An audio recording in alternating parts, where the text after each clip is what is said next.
recording. Okay.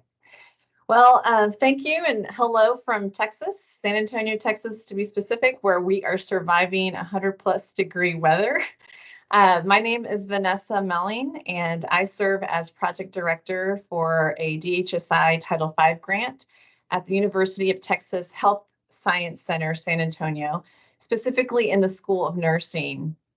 I, along with my colleagues, co-authored and now currently implement and coordinate the Apoyo grant awarded this past October of 2022.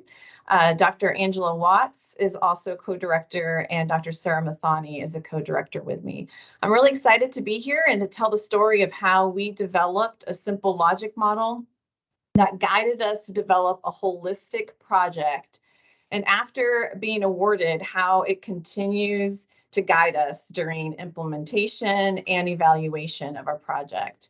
And it really all started by keeping the end outcomes in mind from the very beginning. So the School of Nursing at the University of Texas Health Science Center is unique that it identifies as a health research institution and a Hispanic serving institution.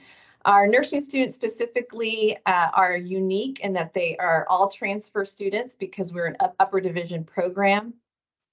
And they are highly qualified and intensely motivated because since they were very young, they knew that they wanted to be nurses.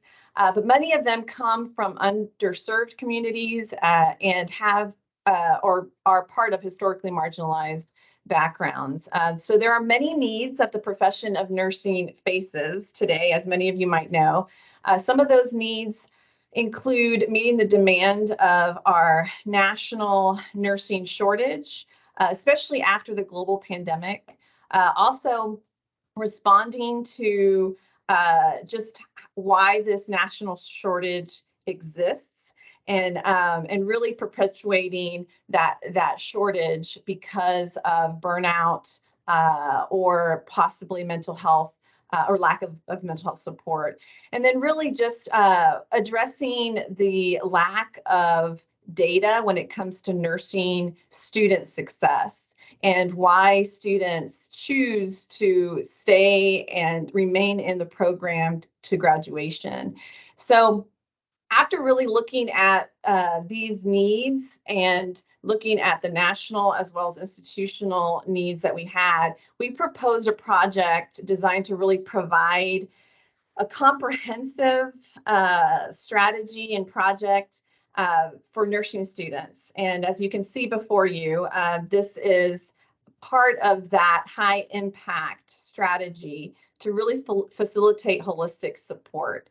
So we came up with Apoyo, Supporting and Advancing Student Nurses in South Texas, which came to fruition because we really looked at our needs assessment. And this project really has a holistic focus on the development of nursing students through faculty to student mentorship in clinical and research pathways, peer mentorship, financial literacy, mental health wellness, academic support programs, and lastly, an emphasis on building a data hub of Hispanic nursing student success. And in order to really address these needs with the project, there were a few guiding questions that we knew we had to answer.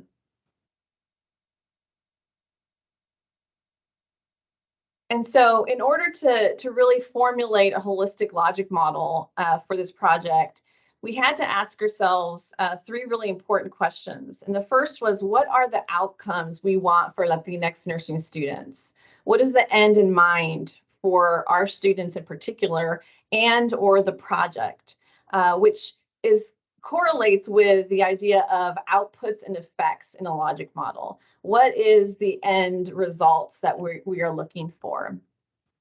Secondly, we wanted to really discover, what is the institutional environment like? What are the assets and the value added that can be leveraged for student success or for this project? So what types of inputs would be part of this project?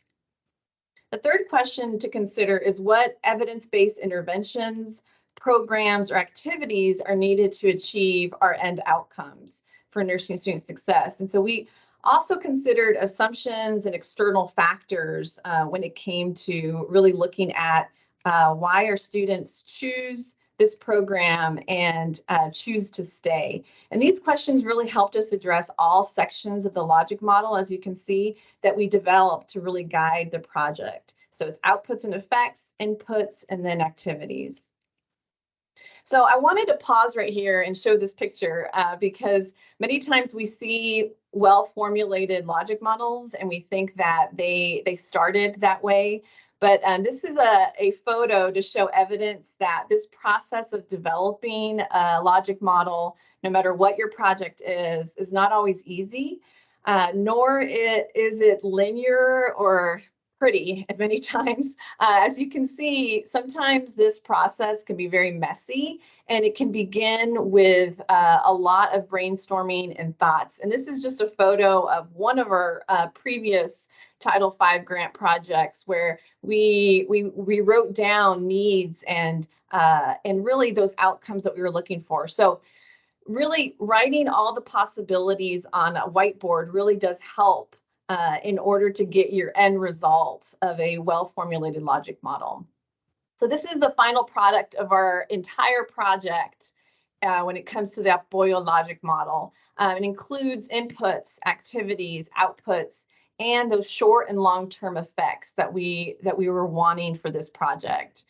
Prior to creating and developing this cohesive, aligned model, like mentioned before, we knew that we needed to truly do a needs assessment first to see really what were our students' needs, what was our school's needs as a whole, an institution. And after awarded, just so you know, this was not a perfect model, nor has it remained as a perfect model. We have had to make adjustments as we were awarded and we started developing these activities and objectives. So it has evolved since award time and continues to evolve. It's not a fixed logic model, nor is it intended to be that way. So we've modified a lot of areas for this. So what I'm going to do is just break down those pieces of the logic model and really starting with beginning with the end in mind, looking at outputs and effects. So we're going to work backwards, and that's kind of how we did that in order to come up with that comprehensive logic model. So it's really important to really start by keeping the end in mind. And we wanted to see what were those intended outcomes that we were looking for our institution, for our students, for our faculty, and for our community as a whole when we talk about healthcare and our students being part of that. So for nursing student success, we were about preparing nurse leaders, especially for the practice of nursing as they sit for their RN license and practice. But also we understand that it's a professional identity that they are taking on the moment they step on our campus. And so the career readiness is crucial in really developing that professional identity. We also saw a need for a pipeline, especially with a nursing shortage, which again means that we have a shortage of faculty because that are preparing our students. And so the pipeline is not only for the bedside nurses, but also for advanced nursing education into our Doctor of Nursing practice and our PhD programs. So we knew that to increase that pipeline and really strengthen the process, we really need to care for our nursing students the way they care for their patients through building a sense of belonging, supporting them through peer support and staff support and faculty support, really assisting them with financial literacy and financial support and financial aid, and then continuing that wellness portion that they so easily educate their patients with. We knew that we needed to do the same for our nursing students and making sure that they have the mental health support as well as the personal and social support. So those outputs could really look very different, right? Based on the impact and effects that you're looking at.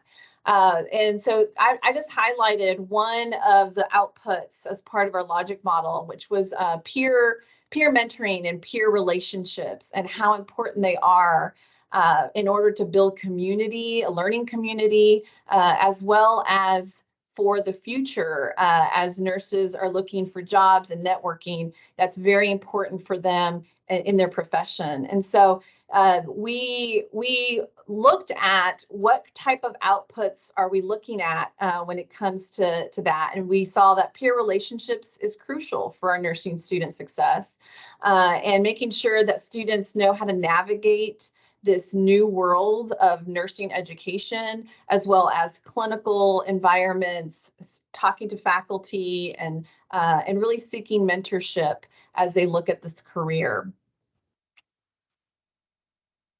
Next, it was really important as we were really developing the logic model to really make sure that we were looking at our assets as a school, as a profession, and then also just the services that we already had, and keeping those inputs in mind. What type of facilities and value added do we bring?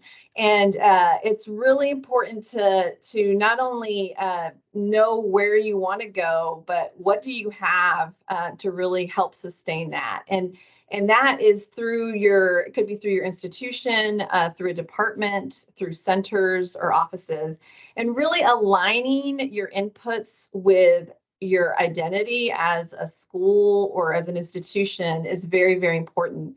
And so this is an example of a table that we developed, which kind of aligns everything from our vision and our mission and our values as a nursing school, down to our strategic plan. So the blue box is kind of higher level vision, mission, and values. The yellow box highlights our strategic plan and what our goals as well as our strategies are for the next 5 years, and looking where our project could align not only with our mission, but also with where we are headed when it comes to strategic planning. And so then we were able to, in the red box, be able to align our specific activities and objectives based on who we aspire to be.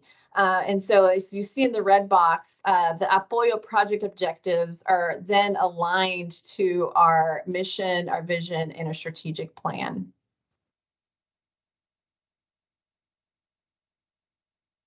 And your inputs could be a number of things. For us, this was our list of inputs, everything from our leadership to our faculty, who are critical to student success, to our staff, who would be delivering a lot of these projects initiatives.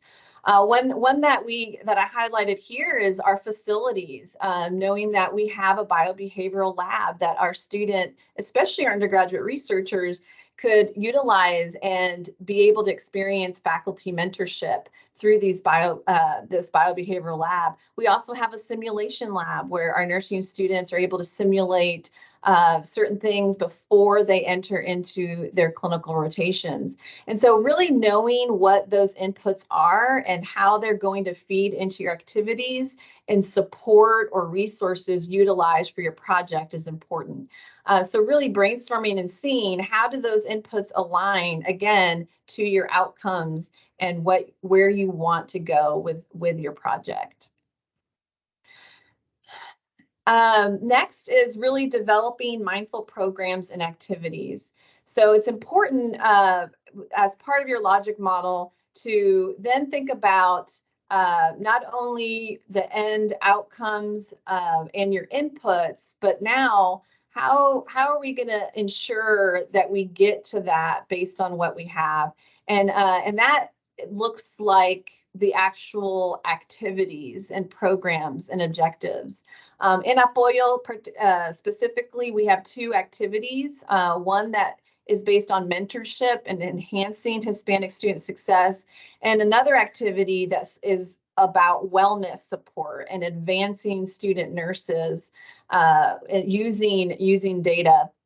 And we specifically have 4 overall objectives. And that looks like student engagement with research mentorship and clinical mentorship, and then supporting our Hispanic student nurses through wellness and resilience programming and support, and then advancing our students from persistence to graduation as they complete the program and sit for the RN to be able to practice. So what does that look like? For us, as we looked at those activities and objectives, we had to then look at what are those specific activities that will really drive this project. And we looked at activity 1, objective 1 as an example here, undergraduate research being a high impact practice, especially for nursing students, and developed a research undergraduate scholars program called Sunrise.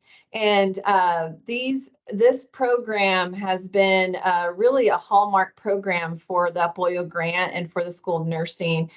Sunrise stands for Summer Undergraduate Nursing Research Immersion Experience, and it is a program where students that identify as a Latinx, that also are Pell eligible or have financial need, can apply and be interviewed to be selected as a scholar. And this year we chose 15 scholars that are paired with a faculty mentor. It's an 8-week undergraduate program, and they're able to work with faculty researchers across the UT Health Science Center, including the School of Nursing, and participate in the process of research.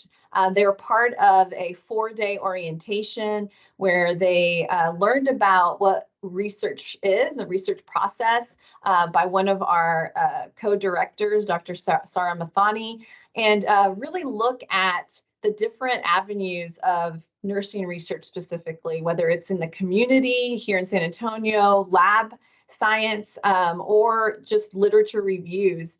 And they just presented today, this morning. I had the pleasure of hearing 15 scholarly presentations from these undergraduate students, and I was blown away to see just how much they've grown, not only professionally, but personally, and really telling their story and being a voice to the voiceless when it comes to their research, and really seeing just how many skills they've developed over this 8-week period of time, and really see how they're going to advance that research and continue and consider advanced education. And so I had to brag a little bit, just because I'm coming from that high of just seeing these students really just blossom over the 8 weeks.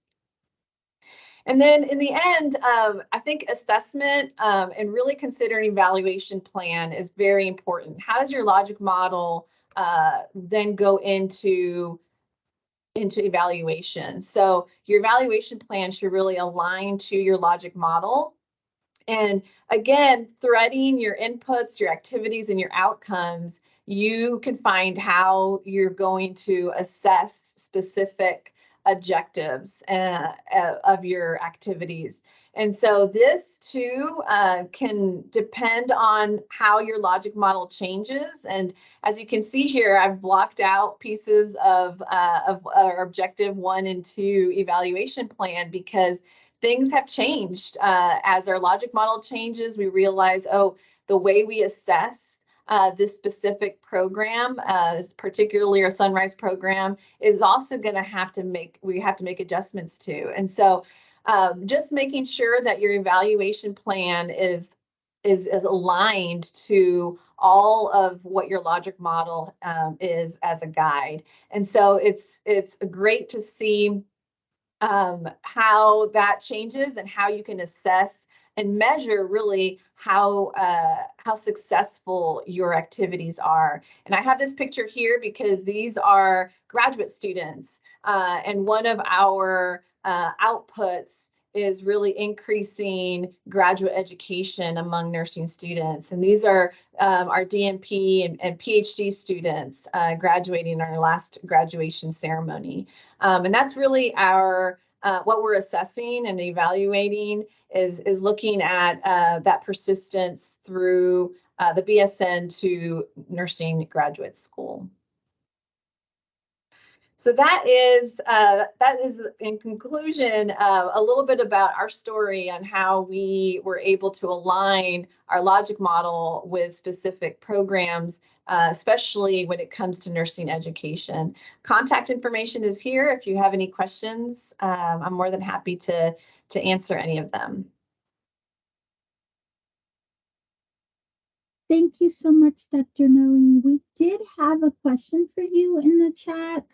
One of your colleagues asks about suggestions on increasing and ensuring buy-in from faculty mentors. Oh, that's a great question.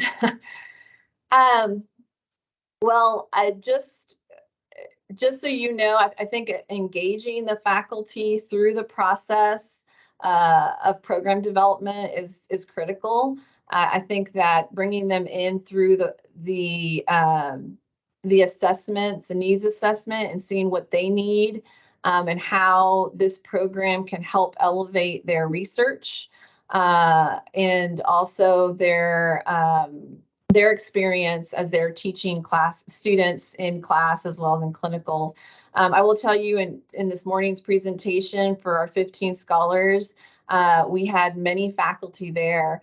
And I think that was very important for us is to invite them so that they can engage with our scholars and see the work that they've done and how they have grown. It really is a motivating factor for them. Wonderful. Thank you so much, Vanessa. We really appreciate you and just all the wonderful information and advice that you shared today in your presentation. I know you put your email in your presentation, and we will also share that as well. Just for sake of time, we are going to move on to the next presenter. But can we first share just some kudos and rounds of applause in the chat again for that wonderful presentation today?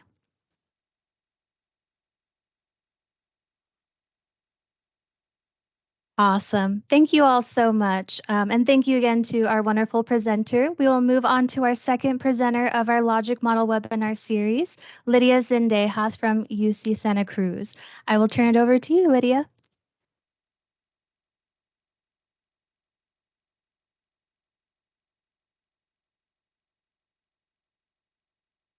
I think you might be on mute, Lydia. I was on mute. Thank you. No problem. Let me try this again. Oh, here we go. I got to the right place now.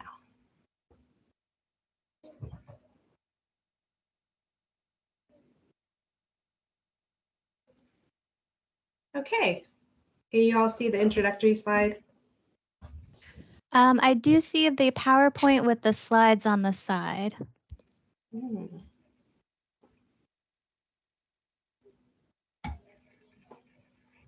Let me try it again. I remember now.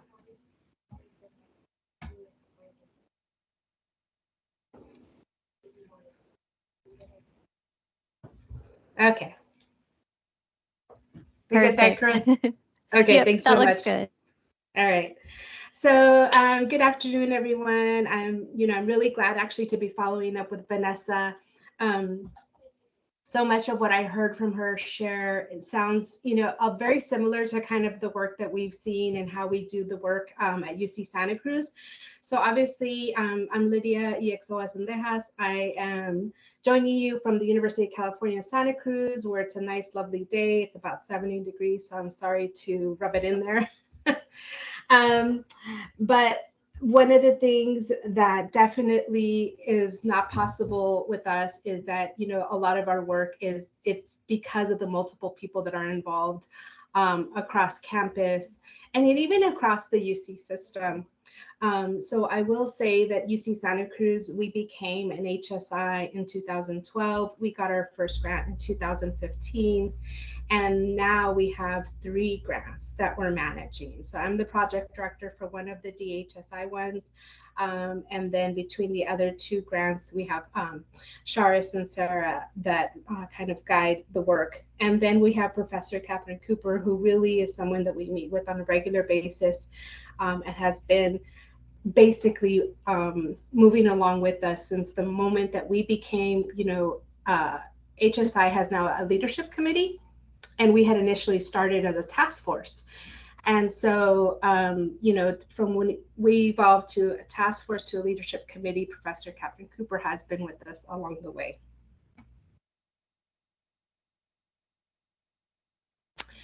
Okay, so you can see the next slide, right? How our integrated logic model is used for institutional change. If I could just get like a thumbs up, Corinne. Yes. Thank you. All right, and thinking about the work, it's really important that we think about the purpose of, developing Hispanic serving institutions.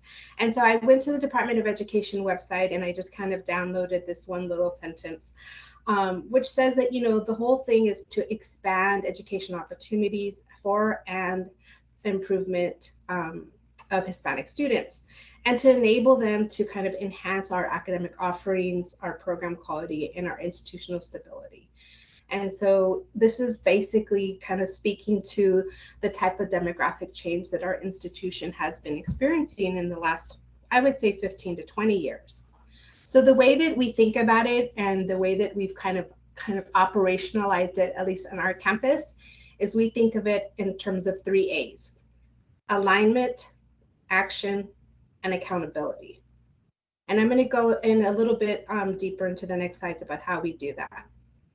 So it's important, it allows us, these kind of like A's allow us to think about partnerships across kind of multiple departments and programs, and then also across funding sources. The logic model has also given us kind of a unique way of looking at this complex equity work, because again, there's multiple stakeholders involved. I'm going to do a little bit quick introduction. Maybe it's a little overkill, but I think it's important to understand kind of like what is a logic model. And essentially, it outlines a program's mission and how inputs or the needs that we're addressing and the resources that we need to do so link activities and outputs to short, mid, and long-term outcomes. A theory of change is something that describes how and why program leaders expect activities will lead to outcomes. So this is kind of talking to the evidence. And then the one-page integrated logic model unifies activities and outcomes with shared language. Shared language is something that I'm going to hone in on. So it's really important to understand because when we have that shared language, people know what we're talking about, right? We're like, you go to one meeting, you know what you're talking about. You go to another meeting, you know that when we talk about holistic support, we know what we're talking about. And it's important towards equity for students' college and career pathways, and ultimately for institutional change. So I'm going to speak to the first A around alignment. Essentially, it's important to think about like, what is the mission of the grant? What is the mission of a particular activity? What is the mission of the university?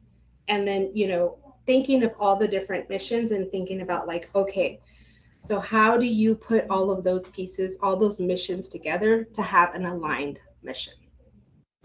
And so when we think about it, for us at UC Santa Cruz, our theory of change has really been, the foundation of our work has been the Hurtado et al. Model, which is the multi-contextual model for diverse learning environments.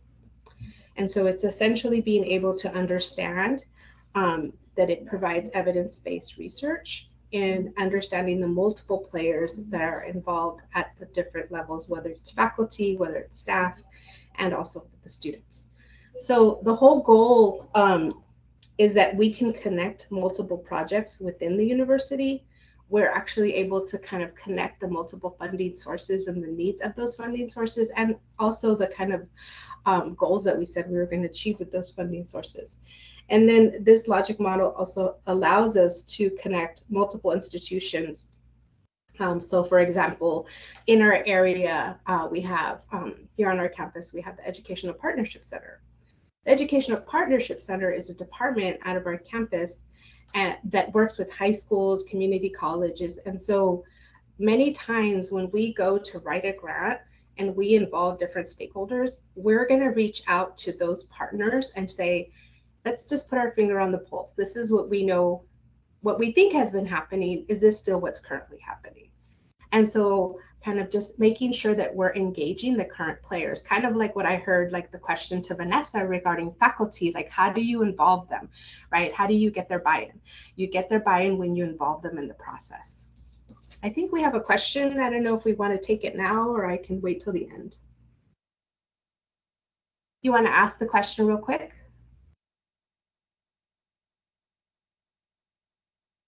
I don't see any questions for you in the chat right now, Lydia.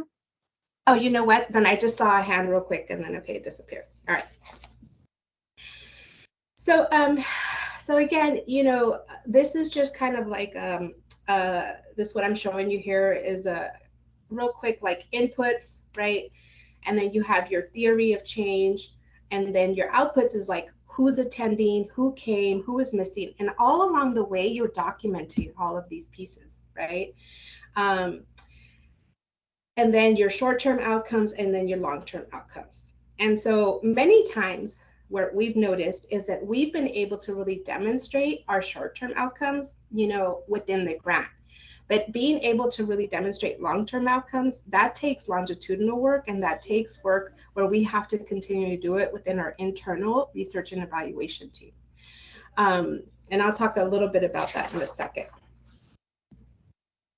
Okay, so I wanted to share, this is our integrated logic model. I know it may look like a lot, but you know, honestly, so I talked about our internal research and evaluation team, which really is just a few key people. It's me, it's Charis, it's Sarah, and it's Professor Cooper, right? But what we do on a regular basis, and what I mean by regular basis is probably once every 6 months, if not once a year, we check in on the logic model. So I'll give an example. Holistic support.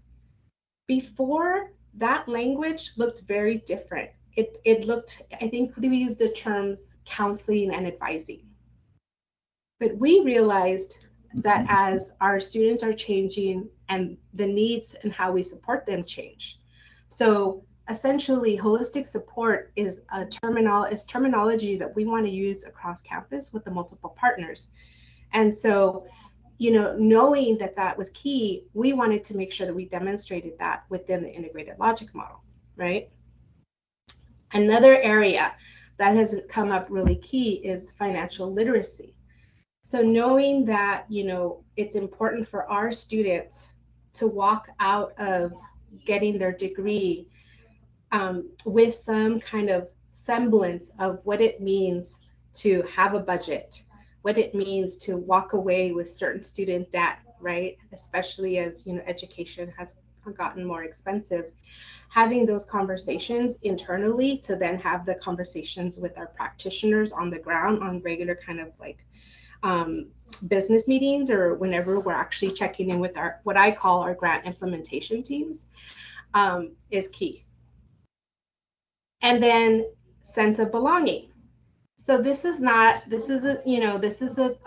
term that has been talked about and is talked about in many different places, not just within HSI. It's talked about and researched because UC Santa Cruz is a research institution. It's talked about, you know, in departments, in the psychology department, in critical race theory, in many different departments across campus. So, you know, I think sense of belonging and being able to understand that this is a key term. It's not just a key term, but it's a key practice, right? because again, going back to the fact that UC Santa Cruz demographics have changed considerably in the past 20 years. One key kind of data point is, for example, 20 years ago, I think UC Santa Cruz had about 9% first-gen students. Now we're at 40% first-generation college students. So that's a key change. And then ultimately, we're talking about pathways for students, right? So the minute that they come to campus to the minute that they graduate, we're thinking about their entire trajectory and their entire experience, and how do we get them to, one, to have a meaningful experience while on the campus, and then also be ready for graduation and be able to have meaningful employment, or even go on to graduate school if that's what they wish to do. So here I want to talk a little bit about action. So I remember it was alignment, action, accountability, right? So the action is, for us, it's the people on the ground. It's those people that are implementing our interventions. So depending on the grant that we're talking about, whether it's the one that I'm managing or it's others, there are multiple activities, and across those activities, some of them we implement ourselves, and some of them we actually implement alongside with our partners on campus. And so depending on that, we have to have regular meetings within our practitioners. So for example, I'll talk about calculus redesign. It's one of the activities of Ghana's career. I meet regularly with the math faculty to say, okay, how's it going? What are your goals for calculus redesign for this year? This past summer, or this summer right now, currently, they have graduate student researchers. And so we're checking in about that and seeing how the work with the graduate student researchers are. They have a plan of action that they're implementing. And then the other piece happens around being able then to kind of come back to the HSI team and to have a discussion around that. So we're meeting with the implementation team. We're meeting regularly with the check-ins. And in a way, this is an opportunity to then say, okay, what's happening on the ground? Did we think what we thought we were going to do is actually working? And so that gives us that opportunity to do that. And, I know people talk about like, oh, there's another meeting. So I think because of the HSI work, what we've done is we've normalized what it means to have kind of partner meetings, and we come in with specific goals. And so what that's led for us with working with our practitioners is, I might check in once every few months with, the calculus redesign team, but then once a year, we check in about the overall goals, right? And the overall goals for calculus redesign is that we have better passing rates within specific calculus courses. And so what's happened recently, as a result of kind of the work that's been happening over the past 3 years with this grant, with Ghana's Career, is that now we have multiple partners, like from the math faculty to graduate students to us on the HSI team who are implementing the grant, meeting once a year to kind of go over how are things going.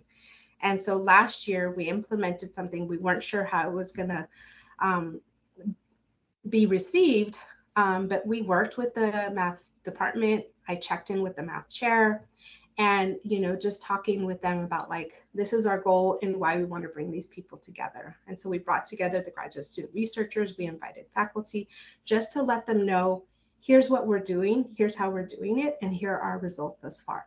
So just again, being able to share results as we're going along. So now come this year, this picture here demonstrates that symposium. We're able to kind of have the symposium again, and this time we have players that actually want to be involved in us being able to implement that. Okay, so then there's the accountability piece, right? So how do we know that these things are happening? How do we know that we're actually meeting the goals that we said we would? So you have the interventions on the ground, right, that are aligned with student needs, and they're also aligned with campus priorities. We do take into account campus strategic plans or even department priorities when it comes to our grants. We have, like I said, regular check-ins within our internal team, and then also with our grant management teams, like the people that are on the ground doing the work. We're providing a space to basically have this shared language and understand that this is what we're doing and this is how we're doing it, and here's how things are progressing this far. And ultimately, our goal is that it leads to student success outcomes. Now, there are multiple tools that we use within our team to demonstrate all that. Again, I talked about documentation earlier, and so it's really key that, for example, our team has a couple of documents. It's what we call our measurable objectives document, which ties back to what we report in the annual performance report. So essentially, all of those pieces are aligned. And so I'm happy. I didn't want to share any of those pieces here because I was just like, I didn't want to inundate people, but I just want everyone to know that we do have these internal documents that I think have really provided the necessary tools for us to be able to be successful in our work. And then lastly, these are just some examples of how some of the partners that we've worked with and ultimately what we believe leads to the student success outcomes. So again, it's like a full circle, right? It's like talking about what we want to do. Are we achieving it? Documenting how we're achieving it, having the regular meetings, whatnot. So this takes consistent, deliberate work. And so Learning Support Services, Cal State University Monterey Bay, we have some great partners that we've been working with them. On our campus, we have the education opportunity programs. We have academic excellence programs. Academic excellence and learning support services are the two key areas where we're providing academic support. And so being able to kind of involve them, for example, in that symposium I talked about for calculus redesign has been instrumental. And they actually help to guide what's going to be in that agenda for that symposium that we're going to host. I think I'm at time. So I just wanted to share, again, the references for not just the diverse learning environment model, but also for integrated logic models. And again, I just want to thank you for your time. I'm hoping that a lot of what I shared resonates with the work that you're already doing and also affirms kind of like what is needed to do this type of work. Thank you so much. Lydia, we do have one question in the chat, and it says, although this session is about the logic model, how is what Lydia is discussing getting relayed from the leadership committee to administration? At our campus specifically, that's a great question. So we have to work through our current structures that we have, right? So for example, I mentioned the HSI leadership committee that we have, and our director of HSI initiatives reports to the associate vice chancellor. So what we do is our associate vice chancellor of student, I think her title is of student success and equity. She is part of the Division of Student Affairs and Success. So ultimately there's this cabinet. So we're working through our kind of our hierarchical structure to basically understand, have the cabinet understand kind of like what we're doing, how we're doing it, and being able to kind of like have a back and forth kind of conversation. So that's kind of just an example of just working through those structures that we have. I hope that answers the question. Yes, thank you so much, Lydia. And we really appreciate you and all the information and knowledge that you shared.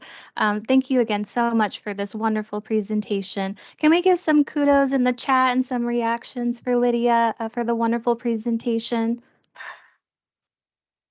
Thank you so much. And with that, we are going to move on to our next presenter for our logic model webinar. Next, we have Joey Matthews and Terry Erickson from Pueblo Community College. So I'm going to go ahead and turn it over to you two. Thank you so much. Thank you. Were you going to share our slides, Margarita, or would you like us to do that? Karen is going to take care of that. Okay, thank you. Just pulling them up now. Thank you. Okay.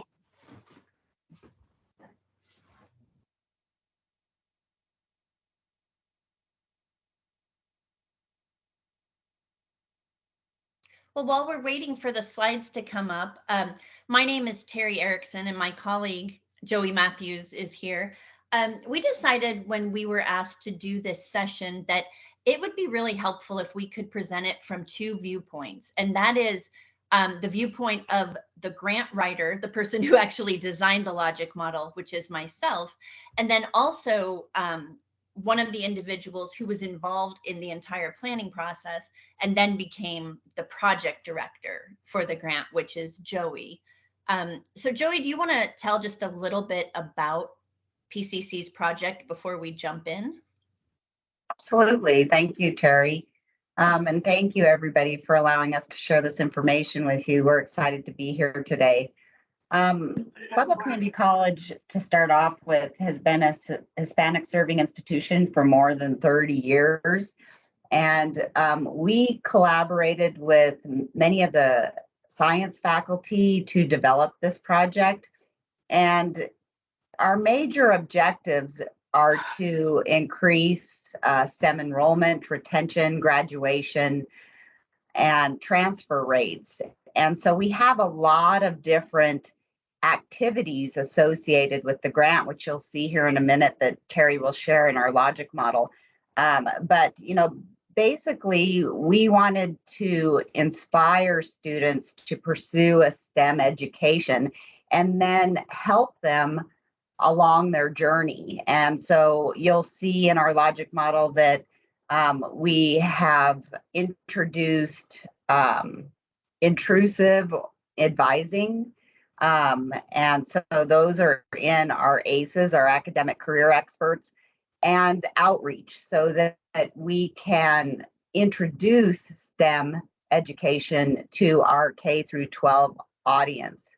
And so those are, some of our major inputs and activities, but Terry will show you, and I will later, some of the other things that we're implementing to reach those outcomes or objectives of our grant. Great. Corinne, would you mind going to the next slide? And I won't spend a lot of time on this, but this is what Joey and I are hoping you will take away from our short session today. Excuse me, allergies have been kind of bad lately. And if you go to the next slide, this will show you, this is the logic model for the STEM Edge grant that Joey was talking about. And to start with, I really like a clean, simple, easy to read logic model. And so this is one that I kind of found a template for this years ago and really liked it and made some tweaks to it to make it my own. And I will go through each of the sections and how we kind of came up with the information that's in there. But I want to start with the part that's in the oval at the bottom, kind of the pink oval. And if you go to the next slide, you'll see one of the things that I have in that oval is assumptions. And the way I always describe how to come up with your assumption is this is your hypothesis, basically, for your grant project. So what you're saying is, if we do this, this is what we think will happen. And a lot of times I describe that as your junior high science fair project, right? So you have a hypothesis, you do some things, and you see if it had the intended outcomes. So that's kind of what I put into the assumptions box. And then right below that is where we have external factors, and that's on the next slide. And these are the things that could impact your grant positively or negatively. So continued funding, I mean, that's an important one with these grants. They're 5-year grants, but our Department of Ed program officers are really good about always telling us it's dependent upon Congress approving additional money, right? It's dependent upon student participation. Have you put something into your project that's going to convince students to come and be involved? Buy-in from other individuals, especially faculty. I think that's a huge one that a lot of people kind of say, oh my gosh, we have some concerns about getting faculty buy-in. And I know Joey has had some of those issues as well. But those are things to keep in mind when you're putting together your logic model. So on the next slide, I talk about inputs, and that's that first rectangle up at the top. And basically, this is where you think about what are all of the things that you need to appropriately put your project together. And I like to include both grant funded things and then non-grant funded things. So the support of your president, the support of other administrators, space that's going to be used. One of the things that we identified, pardon me, that we identified, I'm so sorry, in our grant was the STEM Center that PCC has that was put in place prior to us developing this grant. But it's a huge resource that we really needed in order to effectively implement all of the great things that Joey's going to tell you about. So I just listed a few things here that are designed to kind of start some thinking, you know, as far as what are things that we can put under inputs. All right, the next one is activities. And this is basically, it's pretty simple. What are you going to do within the grant? And in the past, including on this logic model, I have basically just listed, here's all the things we want to do. We want to do tutoring and, you know, this and that. But I've come to realize that it really works well, especially with Title V and Title III grants, if you break those activities down by component. So under activities, you could actually say component 1, here's the things we're going to do. Component 2, here's the things we're going to do. I think that makes it nice and clean. So this logic model doesn't have that on it. It's something new that I've kind of decided I like. But the key thing with this section is make sure you're including everything that you're going to do within the grant, because those grant reviewers will notice if something's not on there. The next section is the outputs. That's on the next slide. Thank you, Corinne. So what are you planning to create as a result of your project? Now, these are not the outcomes, which are more related to your objectives, but these are what are the actual things that will be developed? So I just put some examples on here. A new curriculum, if that's part of your grant that you're going to be doing curriculum design or redesign. Evaluation tools, that's a really important one that I think a lot of people leave off of their logic models. Those are really important tools, the surveys, the databases, those sorts of things. And then actual physical things. So I listed a tutoring center, if that's something that you're developing. So there's a lot of different things that can be your outputs. And then the next one is your outcomes on the next slide. And this relates really well to what Vanessa was saying in her session. This is where I like to start. So you don't just hop in and say, oh, we're going to do all these things and this is what we need for it. You really need to start with, what do we want to accomplish as a result of this project?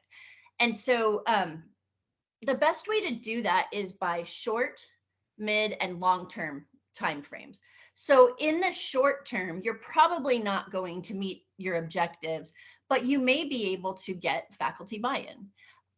You may be able to secure a space that you need for part of your grant, those types of things.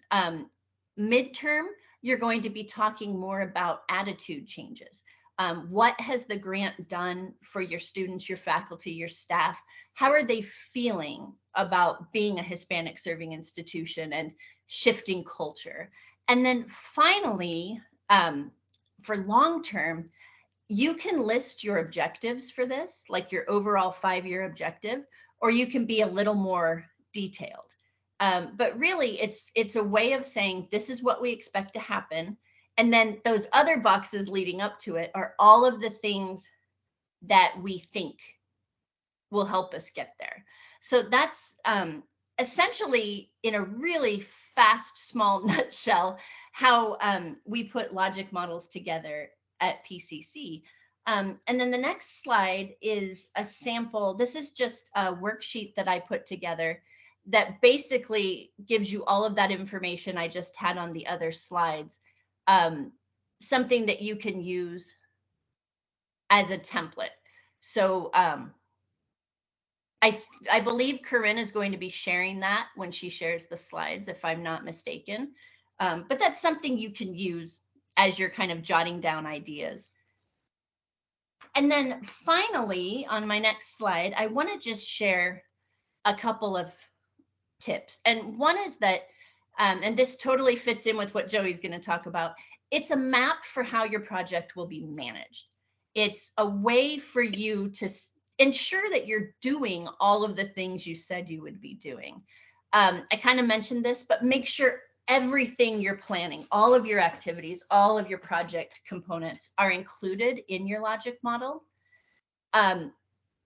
Make sure that your objectives, your budget, your logic model, that all of those things match. That's one thing that I've noticed, that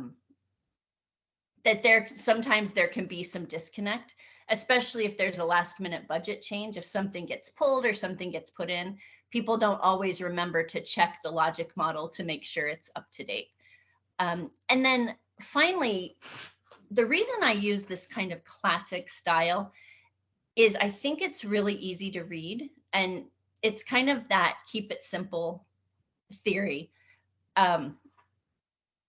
So don't try to put in too much detail, but make sure you have enough, essentially. So I know that's not really helpful. So I'm going to go ahead and turn it over to Joey, and she's going to talk to you a little bit about how she has used PCC's logic model in her project management. Thank you, Terry. Of course.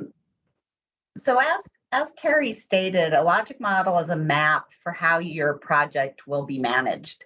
A logic model is a visual representation of your project. It is essentially what I like to call a roadmap to achieve your grant objectives. In our project, we have established many different activities. There's a lot of them to achieve our outcomes. This list you see on this slide is some of those activities that we are doing and or will be doing in our project. And our overall objectives, as I mentioned before, is these activities will hopefully improve STEM enrollment, retention, graduation, and transfer rates. So for example, I have on here outreach. It's used to foster STEM interest in K through 12 students. Video production. This is used as role models for current STEM students or students that are thinking about entering STEM education or a STEM field. ACEs, our academic career experts, provide that intensive support that these STEM students will need to be successful in their educational process. And then another one is undergraduate research. This one is really important because it creates that sense of purpose, a sense of belonging, and increases that self-esteem. And then ultimately, as research has shown, increases STEM student retention rates. Next slide, please.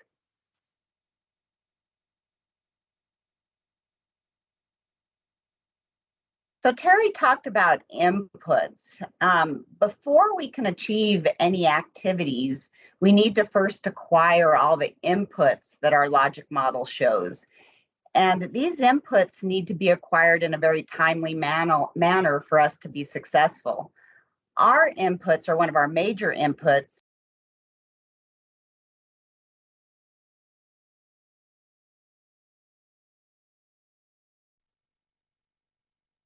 To implement a lot of our activities. We also had some staff hires as professional development coordinators, tutors, peer mentors, etc. Informing the staff and faculty and community businesses of our plan and how they can help us achieve the desired results is also very important. So that collaborating with faculty, making them aware of what our plan is. And with our plan, it was kind of nice because we all came together as a group with many of the STEM faculty to develop this plan. So they were already aware right off the get-go on what we were planning to do. So that helped with getting faculty involvement. But one example where we've had a little bit of a struggle, but now is getting better, is undergraduate research. So as you know, at a community college level, most faculty don't engage in undergraduate research, but this was one of our inputs to get our desired outcomes or our objectives. So we looked to the faculty for ideas in developing this undergraduate research, and it was really exciting to find out that we could maybe embed this research into the classroom. And faculty was really excited about this. So therefore, they're not necessarily spending a lot of time outside the classroom developing a research project, but thus putting that research inside the classroom and implementing whatever curriculum that they are engaging the students in that class into a research project in the class itself. So we have found this really helpful. Another input that our logic model showed was a steering committee. This was really important, and I developed the steering committee right away because the steering committee can be business members, faculty members, staff members, education from the districts and the community, and they offer valuable input to the grant. So I try to meet with the steering committee once a month, at least 5 or 6 times a year, if not once a month, to discuss with them all the data that I've acquired so far of the grant, all the activities that we've accomplished for that year of the grant, and also for them to provide any knowledge or support that they have to improve on what we are doing. So if we're struggling in a certain area, I'll reach out to them and ask them for suggestions on how to make our grant run, smoother. So again, the quicker that you can acquire the inputs of the logic model and get them into place, the better you're going to be. So, I really hit the ground running in developing those job descriptions, trying to hire that staff, and getting all these groups informed on what we're doing and on board and helping us achieve our objectives. Next slide, please. So the inputs then lead to the activities. And as you saw from our logic model, we have a lot of different activities. Once all those inputs are established, we can plan the associated activities written in the logic model. This requires to establish first a timeline. When will the activities take place? For example, orientations every fall and spring. That's what we've started out with for the ACE. What will these orientations look like? Where will they take place? What will we need? What kinds of supplies will we need for these orientations? For undergraduate research, what renovations are needed for certain activities to take place? We currently now are developing a classroom for undergraduate research on the Pueblo campus. So because of our limited space, this has been a little bit of a challenge in finding a space that we could acquire, but now we have a space, so we're just taking the next steps to renovate the space and get the equipment for the undergraduate research set up. And then once we do all of these activities, we want to get feedback. So we have to develop surveys that we can give to our staff or our students to tell us if our activities are actually working as planned, and then adjust those activities accordingly.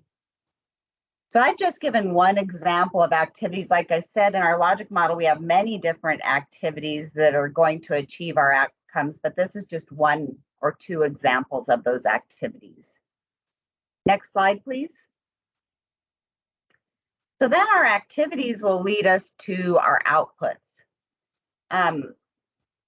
All the activities should help us attain the outputs.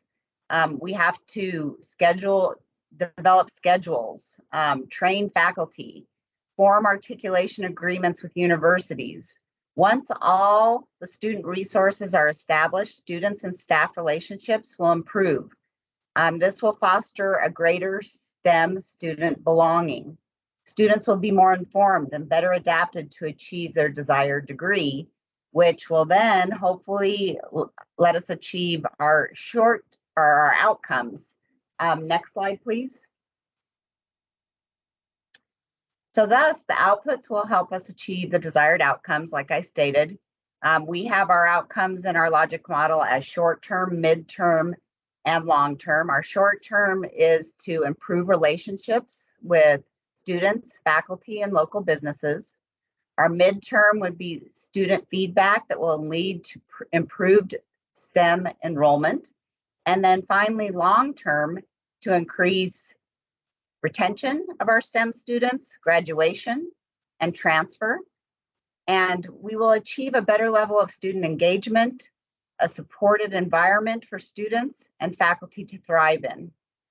The logic model has really served us well in the last 2 years of this grant. We haven't changed too much to the logic model.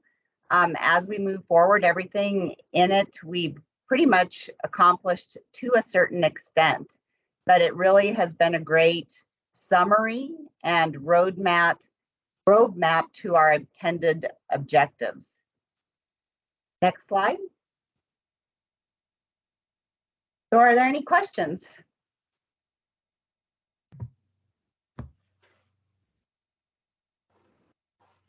We do have a few questions in the chat. They are related.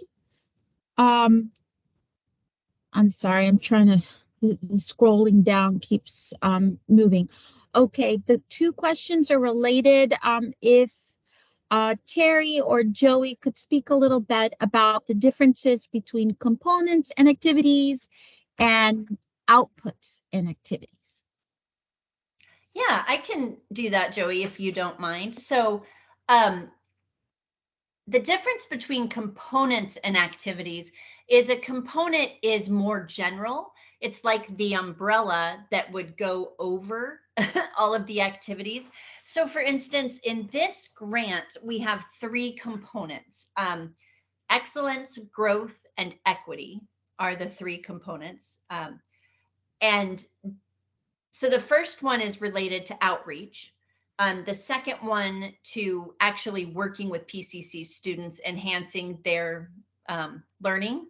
And then the third one, equity, is related to professional development. So as an example, under the activities part of the logic model, I would put component 1, outreach, and then list the specific outreach things that we're planning on doing. For instance, going to K-12 schools, like Joey talked about, visiting with community groups, having school classes come to campus to do hands-on STEM activities, creating videos where people can share their experience in STEM. So I hope that breaks that up a little bit, makes you understand. And then I see the question about the difference between activities and outputs. And whoever wrote that, you were absolutely correct. So the activity is to deliver a boot camp. And then the output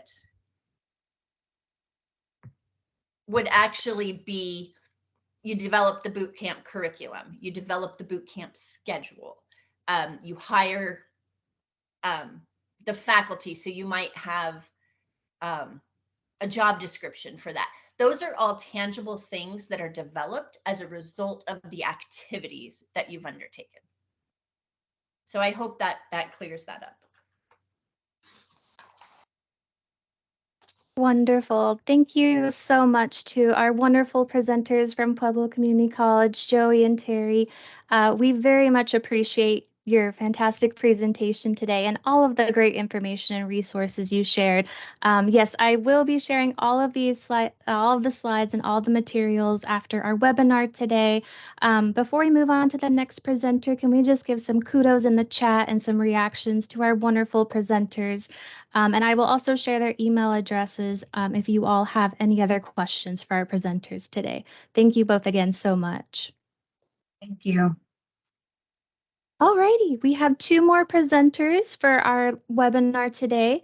Some very exciting presentations. Next up, we have Anna and Marcella from Adams State University. So I'm going to go ahead and turn it over to them while I pull up their slide deck.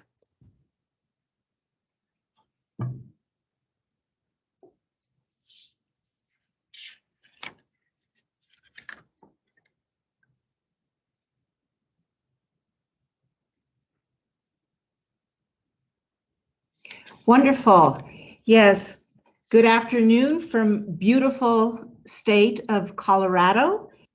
And we are very, very proud to say that as designated by the Department of Education in the year 1998, Adams State University is Colorado's premier HSI, Hispanic Serving Institution. And as a matter of fact, this year we are celebrating 25 years as an HSI. So that is something very notable to share with everyone.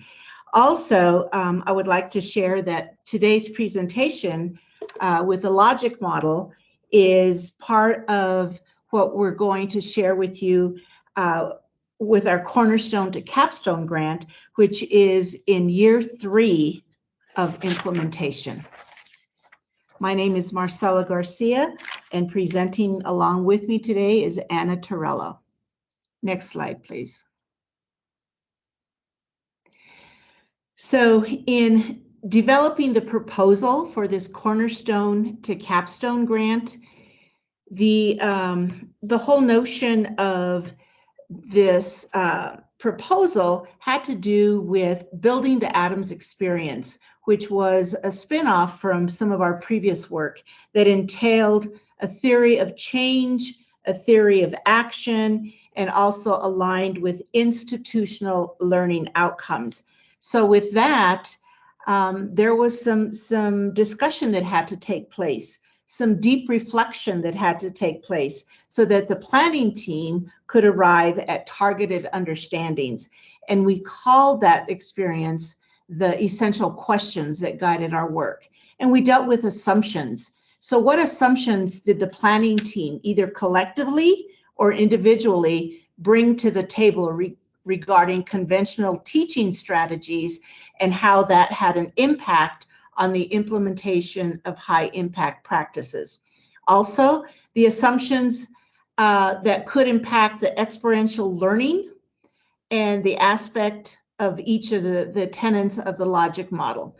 And then very critical also, were there any assumptions that the planning team had, again, either individually or collectively, regarding how students learn, considering their psychological, academic, financial,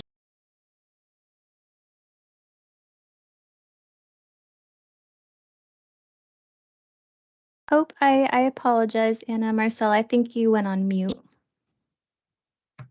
So in essence, this involved front loading the work and starting from the process of examining, again, through deep reflection and discussion, so we could come to some targeted understandings.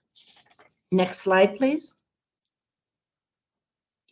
So I so appreciated the information that Vanessa shared from the University of Texas Health, because that's exactly the process that we went through to develop, or that the planning team went through to develop the proposal, and referred to from the if we want to put a name to it, a research name, from the work of Wiggins and McTighe, the backward design. So in essence, the team started out with the end in mind. So the backward design was necessary in order to propel that forward action.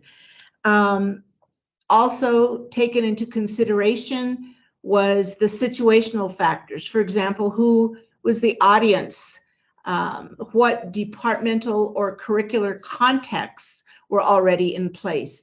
That involved doing some micro mapping in each of the different departments across campus to determine what services, what high impact practices, perhaps, what conventional teachings needed to be examined in order to move forward, and then certainly the delivery modality. So again, looking at the backward design from the research of Wiggins and McTighe, and we certainly, the planning team started with looking at the outcomes using a backward design. Next slide, please. Looking at the barriers that historically marginalized students may face from a psychological, academic, or financial, or even social perspective was certainly part of the discussion, the front loading, coming to the table with these discussions before the proposal was written, and then certainly ultimately developing the logic model.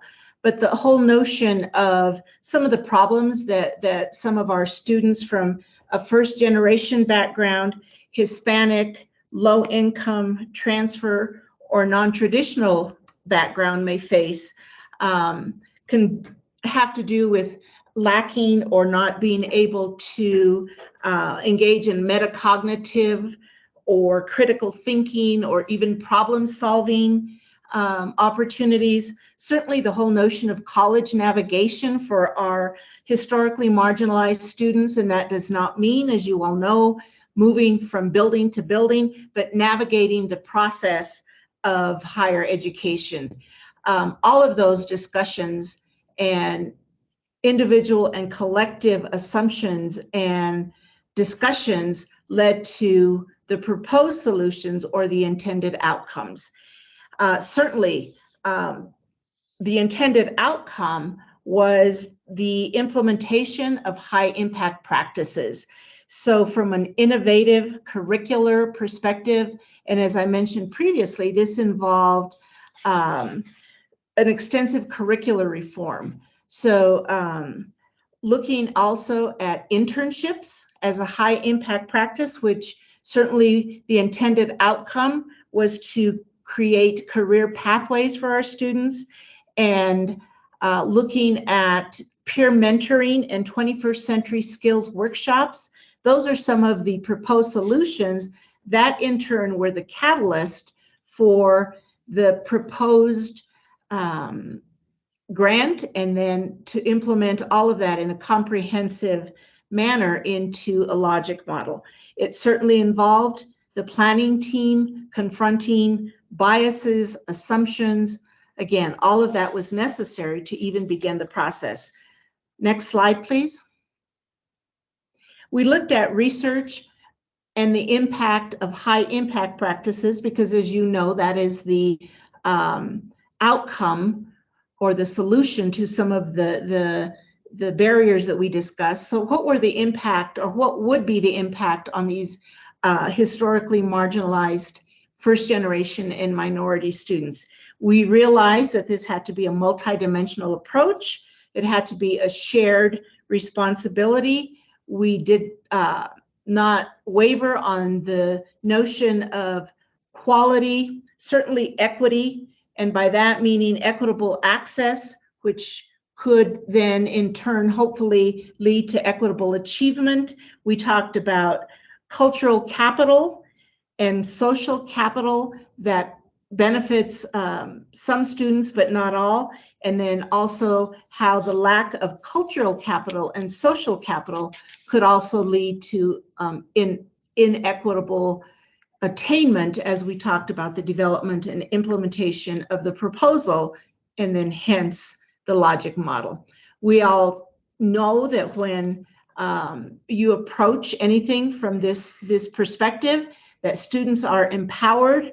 We certainly tended to realize that practitioners, the leaders, and the researchers involved in the proposal certainly were empowered to gain the results that we needed. So my colleague Anna then will go into explain the different facets of our logic model. And again, keep in mind, we are in year 3 of implementation. So hello, everyone. Yes, looking at the components of the logic model shows the connections that are linking the program's resources, activities, outputs, and outcomes. These connections show how the program is expected to operate, how each component will influence the other components to attain the intended outcomes, and then making these connections illustrates the dependencies across the components. So listed are our long-term outcomes, the Adams experience, a curricular reform. So sometimes these are called impacts, and this is what our program is hoping to have as a lasting influence. Long-term outcomes can be changes in knowledge, beliefs, and behaviors. So examples include higher GPAs, increased graduation rates, and greater retention and persistence rates. Next slide, please.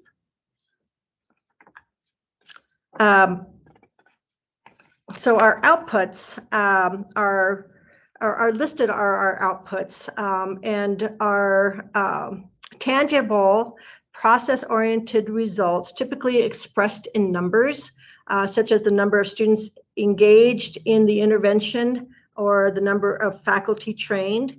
While outputs provide information, they cannot indicate whether a change has occurred. For example, an output can tell you how many faculty attended a training, but not whether the training increased the faculty's knowledge of the topic. So then, next slide, please. So then we have a list of our activities, which are processes, actions, and the events through which the program's resources achieve the intended outcomes. So you see here listed all of our activities, and they are steps in implementing our program. So examples include collaborating with partners, developing training or curriculum materials, conducting training workshops or sessions, and collecting and analyzing student data, student performance data. Next slide, please. So the articulation of our resources include human resources, financial, and curricular, and co-curricular. And these include the high impact practices itself, faculty, coordinators, vice president of academic affairs, advisors, career services, and of course, Title V funding. So when properly constructed, the logic model will reflect the elements of a program and convey the underlying theory of action, as Marcella mentioned earlier. How the program's resources, activities, and outputs lead to our desired outcomes. Next slide, please. So here is an example of our logic model. And all of the components that I explained, and then thinking about the backwards design, we started with the outcomes, or the outcomes, and then the outputs, and then listed the activities, and then the resources. So what works and what's not working? So it's, as I mentioned, it's very critical and important to, again, reiterate the fact that we used a backwards design model. The planning team started with the long-term outcomes, the intended results of the proposal, and very, very comprehensively in this visual model, the logic model, the intended outcomes were the ones that we started, that the planning team started out with. So just for a sense of time and clarity, I'll just start with goal number 1. For example, the number of HIPs, that the outcome, the intended target at the end of the grant was to have high impact practices embedded, implemented in 120 courses.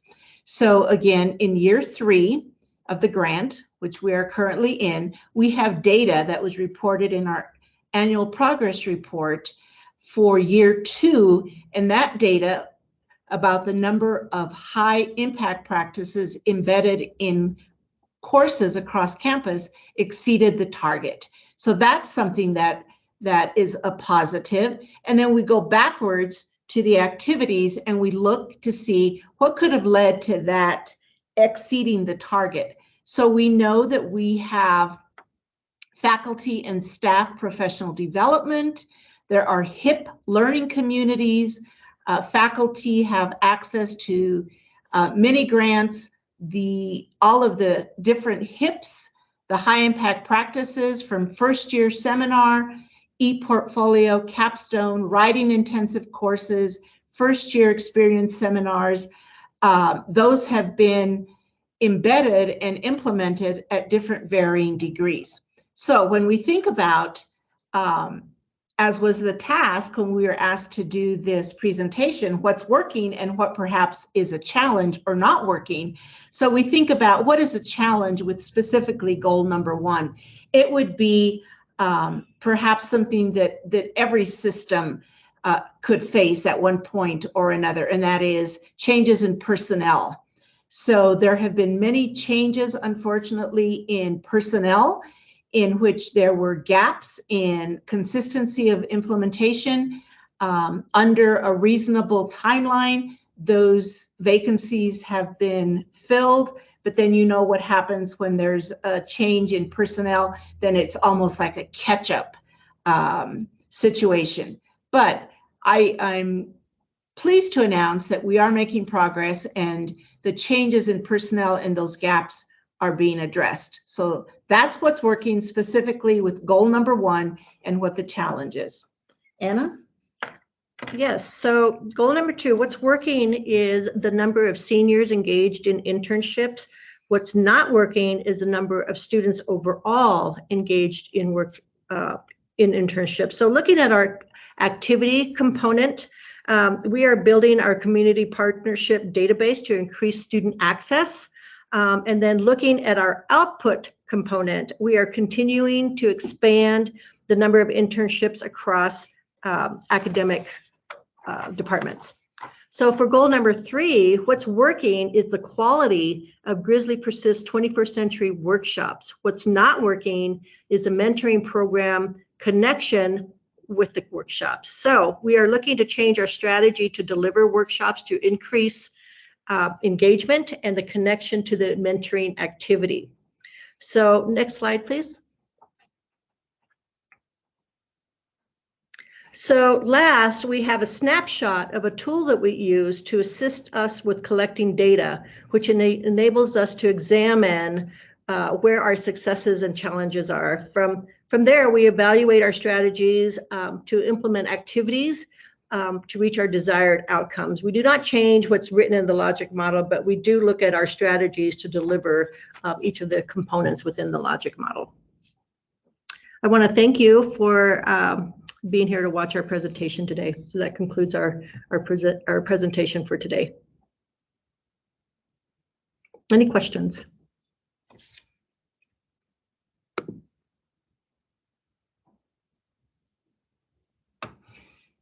I don't see any questions in the chat, but I do see a lot of love and reactions in the chat, as well as some of our reaction thumbs up and hearts and hand clapping, which I very much echo. I do want to share, someone said, I appreciate you talking about the challenges with the program and its connection to the logic model. I sincerely appreciate hearing about that as well, because this is an ongoing process. As you mentioned, you're in year 3, and I do love hearing. I think it's fantastic that you were able to share some of the challenges that you had and how you're kind of pivoting despite those challenges. So really great information, Anna and Marcella. Thank you all so much for your fantastic presentation today. We very much appreciate you and the knowledge that you were sharing. So again, thank you for sharing that today. And can we show just some more love and reactions for Anna and Marcella today before we move on to our final presentation?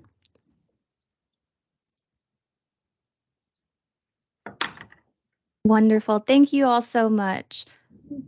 All righty, we are going to move on to our final presentation. one moment. I do see, Kenneth, you have your hand up. Did you have a question? Oh, I think he put his hand down. Alrighty, so we are going to hear from our final presenter today, Dr. Ramos from University of Puerto Rico at Rio Piedras. Thank you so much, Dr. Ramos. I will go ahead and turn it over to you. I'm here.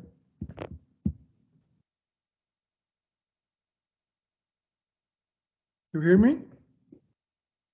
Yes, I can hear you. I can share the presentation. Yes. Do you see it? Yes, I see it. Now it's in presenter mode. Perfect. Oh, thank you for the opportunity. Good morning, good afternoon, everyone. My name is Omar Ramos. I am the project director at the University of Puerto Rico at Rio Piedra for the Social, Emotional, Academic Needs or STEM Academy, a Hispanic student in Puerto Rico. First of all, I'm happy to present our logic model before you today, which outline the framework and strategy for community empowerment initiative. The primary focus of this presentation is to demonstrate how we plan to bring about sustainable change within our community from start to finish.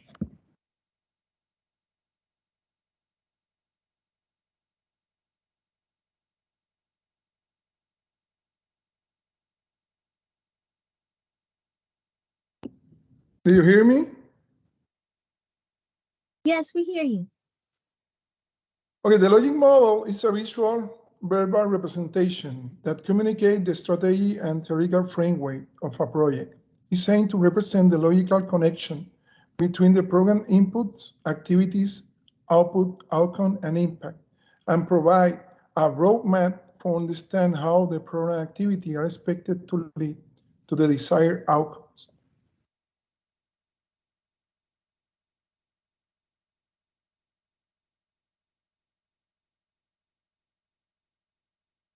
Dr. Ramos, I think you're on mute. I don't know what happened. Illustrate the communication between your planned work and your intended result. The graphic illustrates the cause and effect relationship among the different components of the model. It's helped to demonstrate how resources, activity, and the other components are interrelated to contribute to achieve the program goal. The visual conceptual representation that outlines this model is divided into a traditional one from Keller Foundation that have your planned work and your intended result. The logical connection between these components create a logical process because the resources provide the foundation and mean for the activity. Activities produce a specific outcome or results. A cumulative and sustainable outcome contribute to achieve the desired long-term change. Every time I change the slide, they turn off the mic. It's weird. The presentation to present the logic model for a successful grant proposal. Developing a logic model is a crucial step in creating a successful grant. It provides a clear and logical framework to the project, demonstrating how the project activity will lead to desired outcome and impact. There are different components. There are 5. The first one, identify the resources. The resources are necessary to implement the project successfully. They may include human resources, financial, communication, community resources, volunteer equipment, partnership, and other assets required to carry on the proposed activity. The activities they are intervention, describe the intervention that we're undertaking to achieve the project objective. These activities should direct link to the resources identified. These tool, event, and action are part of the implementation program.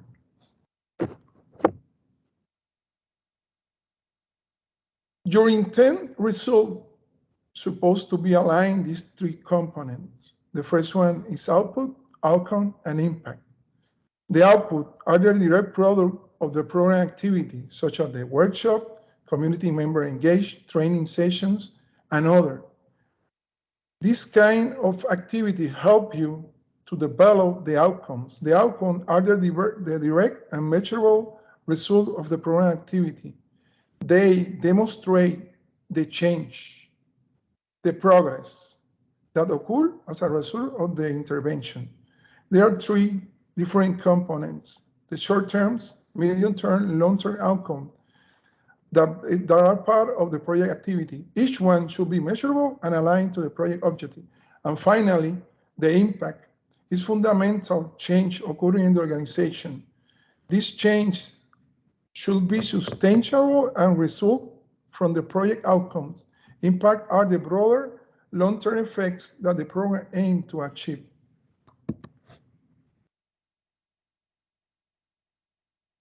The model create the process developing the logic model program planning is divided in 6 different components.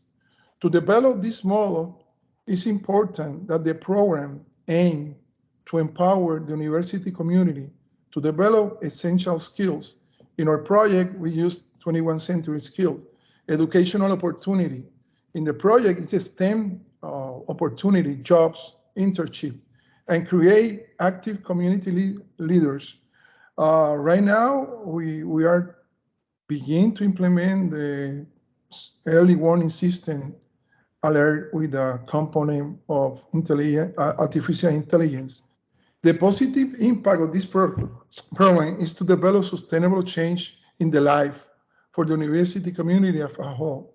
The 6 components that are necessary to this program planning should be the program or issue statement that intend to solve the issue your program will address. The desired results that are part of the outcome, output, and impact that wants to develop a long-term achievement. The strategies are the best practice, using research, using the best practice that will help the community to achieve the different results that the program should promise. The assumptions, some change, they are change strategy we work in your community. The influential factor, so are the list of the factors you believe they influence in your community. And the community asset and needs. What are those components you need to solve?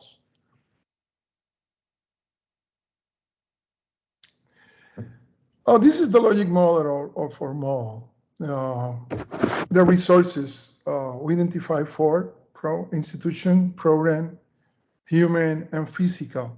The resources refer to the input or asset needed to implement a program effectively. In the logic model, they are the foundation of the activities. In our model, we have in the institution resource area, robust partnership, industries, grant managed experience. In the programs, Summer Bridge, Academic Support Center. Human, we have the more biggest faculty, Puerto Rico. And in the physical, we need to update the different facilities. A few recommendations to the resources. Outline the resources, both financial and non-financial, that will be part of the project. Involve the stakeholder and partner in the initiative. That's necessary, emphasizing the importance of collaborative effort for successful outcome. The second component we use in our logic model are the activities. We split it in 4. High school outreach, career modeling, student support, and responsive curriculum. The activities represent the actions, interventions, strategies that you are going to use in your program. These activities are designed to address and identify their needs toward achieve the program objective. During the 4 components of the activity, in the first one in high school, we're going to develop educational affairs, outreach activities, student support like mental and health awareness intervention, persisting and retention, advisement, internship in the career modeling, job exploration, and in the redesign response curriculum. We're going to develop a student success center. We are going to implement early warning system, with a component of AI and other strategies. These strategies are part of our model. The next component are related directly with outputs, outcomes, and impact. In the case of the model we use, the outputs are divided in four: increase enrollment, impacts student, career preparation, and curricular outputs. These outputs present the direct output of the activities, such as workshop, community engagement, training session. Connect each output to the corresponding activity for clarity.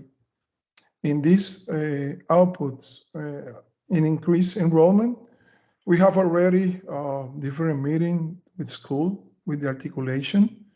We develop alliance collaborative process, a curricular alignment. In the student impact, we already have been impact nearly, I think, 412 students in the summer bridge program.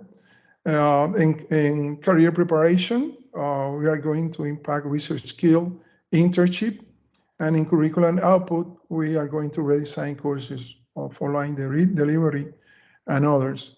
And the outcomes demonstrate the change of the process that will occur as a result of intervention. This outcome can be short-term, medium-term, and long-term, depending on the nature of the program. In the case of our model, in the short terms, we are going to increase enrollment of accepted students, the increased success rate, the persistence of the student, work breaks, increased job skills. We already identified the 21st century skills to work on it. The student mental health workshops are in place, and the early warning system is the component that nearly wrap it up of the model of the project. And the medium outcomes, the medium term unrelated with increased overall enrollment of the student, increased retention on different getaway courses, and develop nearly 300 students that participate in the career training. The long ones are related with the increasing graduation rate from 4 to 6 years. And of this project, then the recommendations to this component is we use a similar model that the other presenting gave us a photo. We develop a visual representation that shows the logical flow between input, resources, output, outcomes, and impact. This can be using diagrams, flowchart, and ensure the connection between each component are clear and logical, because that is so important during this component. Throughout the life of the proposal, the logic model serves as a roadmap, as a tool of program management and evaluation. It helps stakeholders to stay focused in the intent to the objective, that maintain accountability and make informed decisions. They are 6 different areas. The first one is the focus area. That's the list of components of the most important aspect of your program. Audience, identify what interests your program. You need to develop the question about what are the focus area of the audience on the model of service you are going to propose. The information used for each audience and question, you have to identify ways we'll use the evaluation information. The indicators describe how you're going to collect the information.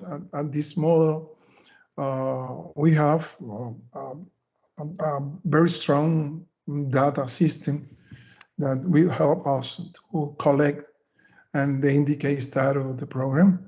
The technical assistant, they indicate how your organization has the evaluation and data management expertise to analyze data. At the moment, we are using at this moment different visualization in a practical model using the AI model with the application of Power BI to focus in the different areas, and the program and evaluation questions that are integrated with the different indicators. The best practice of the model integrate 5 elements. This is I think most of the important components. This is how you integrate your best practice with the different methodology that will address the weakness presented in the proposal. You need to facilitate the objective, but also contributing in the develop knowledge of post-secondary student success. That was one of our main goals. The research informed strategy that support the implementation, that incorporate evaluation design and methodology. And applied methodology, we use the What Works Clearinghouse to using the different revised studies there. And the 5 elements are based on internal and external projects that have produced evidence of success. When you go to the other side, we already integrate an artificial intelligence early warning system model. We use a SIP model that emphasizes sustain, strategy, integrate, proactive, and personalized approach of advising. We use IPAS, we use instructional supplementary program, mentoring, tutoring, and others that are part of the best practice we integrate in the model. The objective of the project goals and objective I included in the presentation because this is a wrap it up between the goals, the objective, and the evaluation model. The project goals are academic program, that's the first one. We are going to develop online teaching and learning center. Institutional management, we are going to develop and integrate STEM academic support system informed by AI early warning system. We hope this can help us to better retention, better persistence and graduation.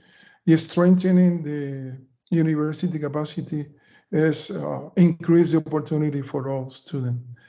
When you go to the objective, the first objective, overall increase of freshmen. The second have the increase the percentage of Hispanics first-time post-secondary enrollment, increase the percentage of Hispanics serving students to develop a degree in 6 years, and serve at least 500 students annually. This model integrate. I develop infographics.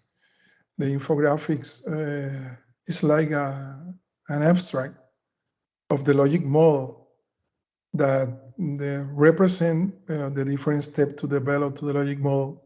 This model can effectively demonstrate how its activity and intervention will lead to proactive outcomes and meaningful impact to the life of Hispanic student and the university. The logic model provides a clear and logical framework for a program, helping potential founders understand how their investment will result in sustainable change and empowerment. The abstract have a simple definition logic model, the components that are part of the graphics, the developing the logic model from problem issues, community need access, desired result, assumption, program implementation, resources, output, outcome, and impact, logic model through the life of the proposal, then you integrate not only the area, the audience, or the evaluation program, the different best practice that you can use the different methodology to address the weakness of the project and contribute to the overall body of the knowledge of post-secondary student success. Finally, the goals, objective, and the indicators and the metrics. We already show you have 3 different goals, 4 different objectives, and the indicator and the metrics are in the enrollment, retention, persistent, graduation, and impacted students. Any questions? For any, the reference, And for any information, this is my contact information. You're there. Thank you, Dr. Ramos. We don't have any questions in the chat right now, but we do have several kudos for you, especially for your visuals. And I'd like to say for my part, personally, I especially love the last one, the logic model infographic. I have a soft spot for infographics, and also the one, I think, 4 slides before logic model throughout the life of the grant. So how we can continue to use the logic model as the project is implemented. So thank you so much. Thank you for the opportunity. Yes, thank you again, Dr. Ramos. We really appreciate your presentation. I myself am a visual learner, so I also really appreciate your visuals and all the visuals and information that all of our presenters shared here today. Can we again share some love in the chat and some kudos and some reactions to thank our wonderful presenters today? We really appreciate them and all of the knowledge that they shared.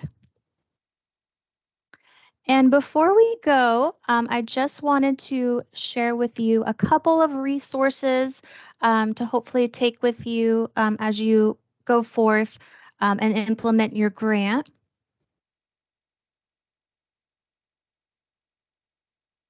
So again, thank you to our lovely presenters. I did want to mention that I put this resource in the chat, but if you have not subscribed to our newsletter just yet, or if you have a colleague who hasn't subscribed, please feel free to subscribe to our newsletter. It is where we share a lot of our exciting updates and the work that not only the HSI Division does, but our grantees do.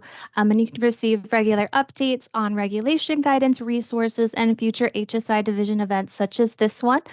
So please feel free to subscribe to our newsletter. I put the link in the chat, but you can also email us at hsinewsletter@ed.gov.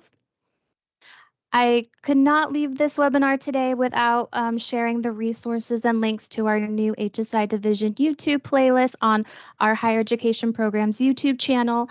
The first link that I've shared there is the link to our part 1 of our logic model webinar series. We will be sharing the slide deck from that one as well. And you can also check out the full playlist. We don't have a lot on there just yet, but we will be adding our logic model webinar series part 2 to that playlist. So that will be very exciting. I do see a hand from Margarita.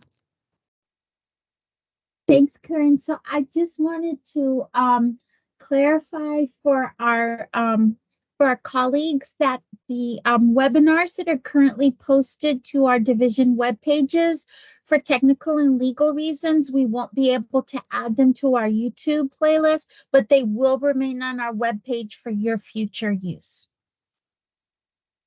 Thank you so much for clarifying, Margarita. And I do want to mention that we'll share these exciting resources with you all in the newsletter, as well as via G5, so that you have access to all of these helpful resources. But as an educator, I just wanted to share with you all, feel free to share in the chat as I close out our webinar today, something that new that you have learned. I did revise that because I saw Lydia shared it in the chat and I thought it was a really helpful exit ticket. But feel free to share in the chat, or you can share with us at a later time by emailing us at hsinewsletter@ed.gov, something you have learned from today's webinar, as well as any next steps that you will take based on today's discussion. So please feel free to continue sharing those in the chat. I wanted to thank you again for attending our webinar today. I really hope it was informative and helpful as you create and improve your logic models and continue to do the great work you do for our students and communities. And we hope this webinar provided a really good complement to part 1 of our series. And then thank you again to our wonderful presenters. We appreciate you, your time, and your willingness to share your knowledge. The work we do is really a culmination of our combined efforts to support our communities. So we greatly appreciate you and the knowledge you have shared with your fellow colleagues. I will be sending out the slide decks, as I mentioned earlier, and the materials in the coming week. And we'll be sure to post the webinar recording on our YouTube playlist in the next couple of weeks. If you have any questions about the webinar or the information that was presented here today, please don't hesitate to contact us or our wonderful presenters, and we'd be happy to support you. We will also send out an evaluation form and would greatly appreciate your feedback on today's session. Thank you again so much for attending today. Again, you can email us or share in the chat as part of the exit ticket if you would like. But I really hope you all have a wonderful day and a great rest of your week. And thank you all for all that you do.